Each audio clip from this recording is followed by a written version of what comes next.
রুই মাছের ঝোল করব। কি রকম ঝোল করব? আমাদের বাড়ির মতো ঝোল করো না, আর তোমার ওই বড়ি দিয়ে আচ্ছা, তবে কর্পোরেশনের ওয়াটার ট্যাঙ্কের মতো করো না। আমি এখানে 5 পিস রুই মাছ নিয়ে নিয়েছি। রান্নার প্রথমে মাছগুলোতে একটু নুন হলুদ মাখিয়ে রেখে দেবো খানিকক্ষণ।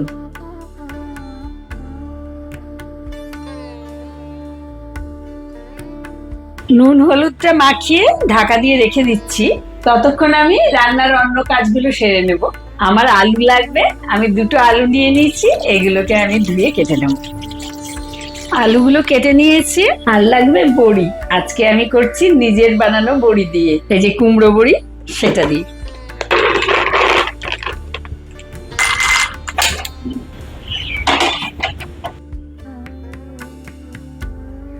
তেলটা দিয়ে দিলাম।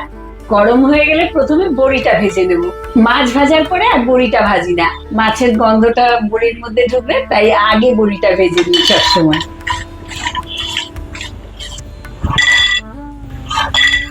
এবার মাছগুলো একটু ভেজে নেব। টাটকা মাছ তো খুব বেশি ভাজার দরকার নেই, একেবারে লাল করতে হবে না, মোটামুটি ভেজে নিলেই হবে।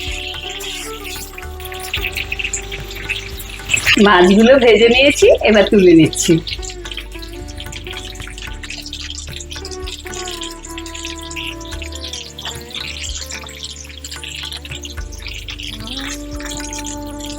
এই যে বড়ি আর মাছ সব ভেজে নিয়েছি, এবার আলুগুলো ভাজতে দিয়ে দেবো।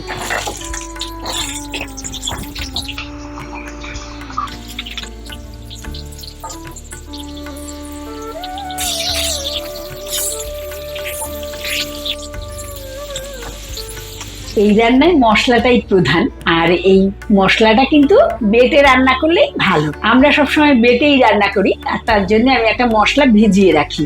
এই যে 2টো শুকনো লঙ্কা নিয়ে নিয়েছি, আর 1.5 চামচ জিরা নেব। এই যে ব্যাস, লঙ্কাগুলো বীজ ছাড়িয়ে ভিজিয়ে রেখে দেবো জিরার সঙ্গে। অল্প জল দিয়ে ধুয়ে নিয়ে ভিজিয়ে রেখে দেবো। এটা কিন্তু আমি আগেই ভিজিয়ে রেখে দিয়েছিলাম। এইভাবে আপনাকে কিন্তু ভিজিয়ে রেখে দিতে হবে, তাহলে বাটতে সুবিধা হবে। আমি এখানে লাল লঙ্কা নিয়েছি, যেটা কাশ্মীরি লাল লঙ্কা। ঝালটা আমার বাড়িতে চলবে না, তাই আপনারা চাইলে ঝাল লঙ্কাও নিতে পারেন, লাল লঙ্কাও নিতে পারেন। ঝাল খেলে অবশ্যই এমনি নরমাল লঙ্কা দিয়েই বানাবেন, টেস্ট বেশি হবে। আমি জিরে লঙ্কা ধুয়েই দিয়েছি, কাজে এই জলটা ফেলবো না। এটা দিয়ে মশলা বাটবো, এটার মধ্যেই রাখ।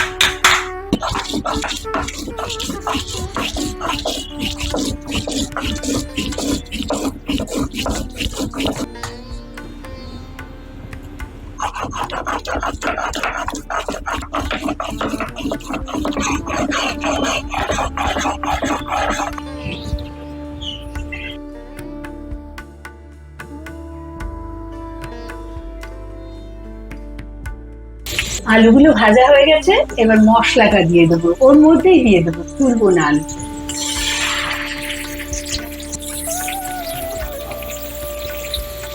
লঙ্কা আর জিরের একসঙ্গে একটা সুন্দর গন্ধ যা বেরোলো না, এবার হলুদ দিয়ে দেবো।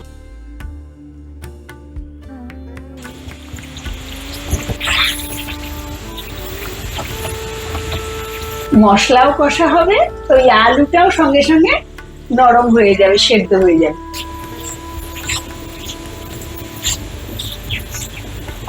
দেখুন মশলাটা কষা হয়ে গেছে, এই যে কম তেল, তাই বোঝা যাচ্ছে না, তেল ছেড়ে ছেড়ে আসছে। এই যে এই সময় আমি ঝোল দিয়ে দেবো। এই রান্নায় একটু ঝোল থাকবে, ঝোল একটু দিতে হবে।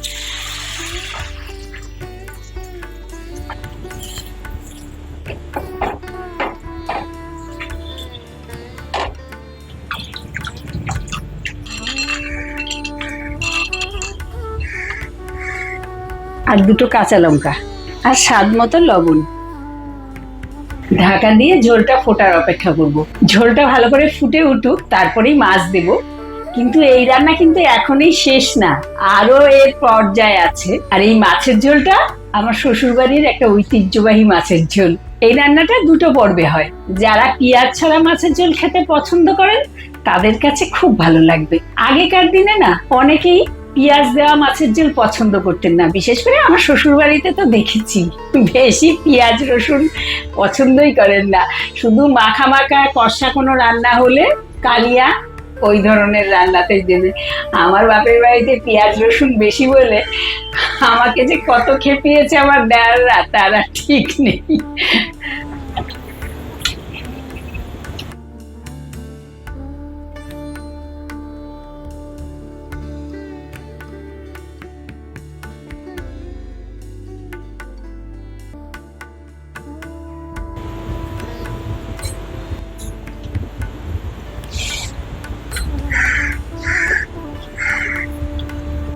মাছ আলু সবকিছু ভালো করে নেড়ে চেড়ে ডুবিয়ে দেবো আর ঢাকা দিয়ে দেবো, যাতে মাছ আলু দুই ভালো করে সেদ্ধ হয়ে যায়।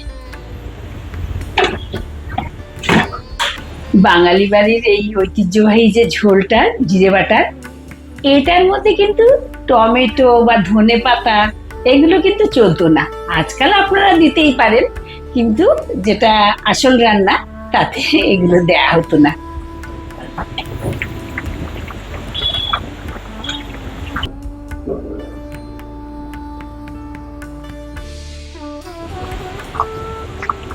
আলু মাছ সব সেদ্ধ হয়ে গেছে, এখন আমি নামিয়ে দেব, আবার পরবর্তী স্টেপে চলে যাব।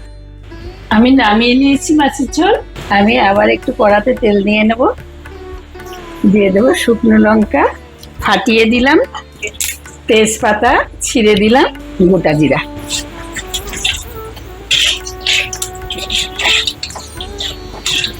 এই রান্নায় আদা বাটা ধনে বাটা এগুলোও পড়ে না, যা দিচ্ছি শুধু তাই, মানে জিরে আর লঙ্কা আর হলুদ, এই মশলা।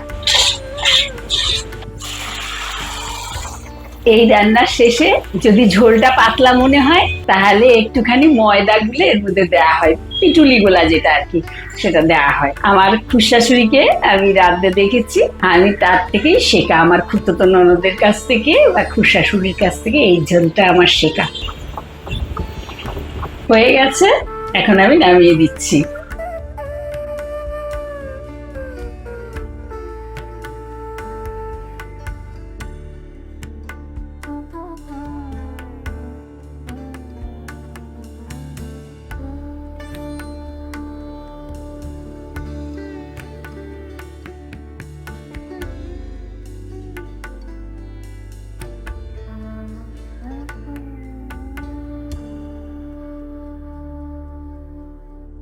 একটা সময় পেঁয়াজ ছাড়া মাছ খেতেই পারতাম না, আর এখন এই মাছের ঝোলটা দারুণ লাগে।